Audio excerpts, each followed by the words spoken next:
Please don't. I'm self-conscious about it. Hey everyone, it's been a while since I've done a book haul video, so I figured I'd come back and kind of let you know what I've been getting recently. Last week, Lano and I hanged out in downtown LA, and after having a handful of drinks at a few local establishments, we decided to go to one of our favorite bookstores in downtown LA. I'm sure those of you who are familiar with the book scene in LA know which place I'm talking about. And even though the two of us have been going there for maybe 8 years now, this was actually the first time I think we had been there after drinking the number of beers that we had had. And so I made a couple of interesting purchases. Well, here they are. First of them is an edition of Robert Louis Stevenson. Now, this is New Arabian Nights, a collection of stories. And the date on the book is given in Roman numerals, and unfortunately, in my state at the time, I had difficulty reading it, and I mistook the Roman numerals that say 1930 to have said 1830, which I'm not sure why I thought that exactly, because I don't know the exact dates that Stevenson was alive, but I'm pretty sure in 1830 he was perhaps a young boy.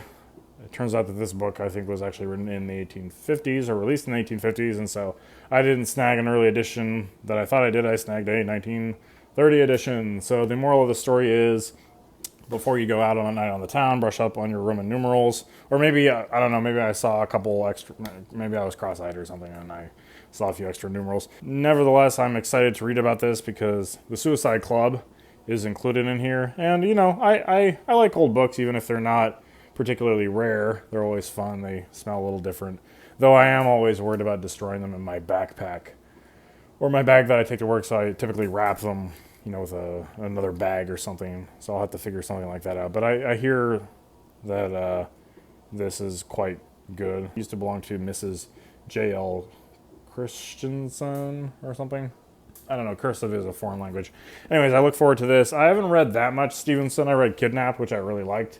So I'm looking forward to this. And, of course, I made, I don't know if it was an inebriated mistake, but perhaps according to some it would be, I bought an Ayn Rand novel. I bought We the Living, which apparently is supposed to be a sort of like a kind of quasi based on true events kind of story. I haven't read much Rand, but I'll give it a shot. I know a lot of people like to say bad things about Ayn Rand, but I'm going to give it an attempt. I think I paid $8 for the two of these. I'll probably talk at more length on the bookstore in question in terms of the pricing and everything there, but pretty decent offerings in downtown LA.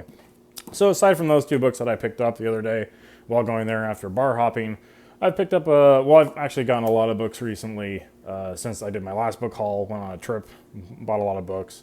A lot of books I've been reading, though, have been from the library, not necessarily books I picked up in a haul. But I do have a few interesting ones that I think are worth mentioning. One that I picked up and I should probably actually do a whole video on this one, is I picked this up on a trip to New England, which is called Rudyard Kipling's Vermont Feud. Now, Rudyard Kipling briefly lived near a little town called Brattleboro.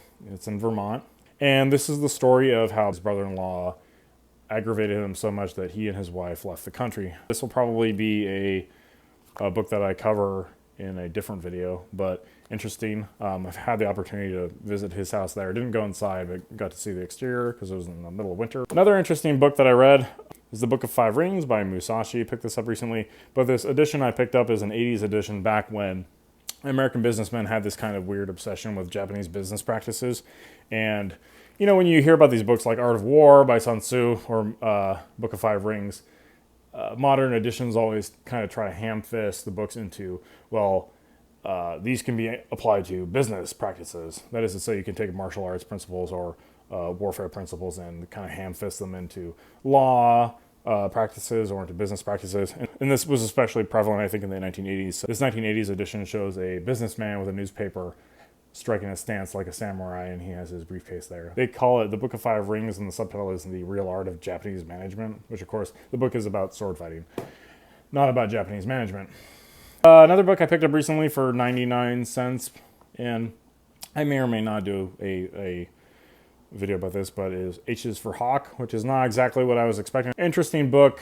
Helen Macdonald, the author, reminds me of a British amphetamine if amphetamine were less funny, less clever, and more depressed. But the book was entertaining, and I haven't read it yet. So those past three I did read, but this one I have not read is The Martian, which I don't know much about except that they turned it into a Matt Damon movie. So it can't be all bad, right? Because Matt Damon's the man.